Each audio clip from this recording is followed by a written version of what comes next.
So Canada is facing an unprecedented threat to its economy, potentially its sovereignty from the United States. And I'm wondering if you would explain why it was a priority to add measures to prevent Canadian federal government inspectors to conduct emission cap inspections or to collect data. Well, it's both.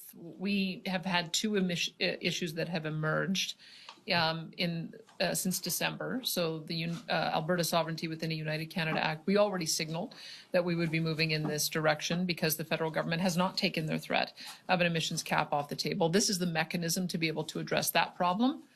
At the same time, we have the issue with the border that needs to be addressed. And in a separate press conference, we announced that we were creating this 2-kilometer zone. Both of them are going to be protected under the Critical Infrastructure Defense Act. When you're opening a bill, you make both changes at the same time. That's the reason.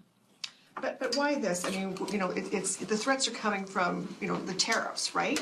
That is the biggest threat. That's what a lot of people are worried about. Yet you're focusing some of your energies on the federal government. The biggest threat. Why is that? Well, because the biggest threat to the Alberta economy has been the past 10 years of Liberal government that cancelled $176 billion worth of investment. We continue to face threats, whether it's the tanker ban off the West Coast, Bill C-69, which has still not been passed, net zero power regs, net zero cars, net zero buildings, methane caps, emissions caps.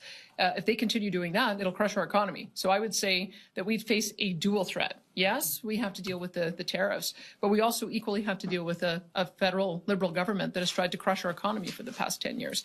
And we're just not going to let them do that anymore.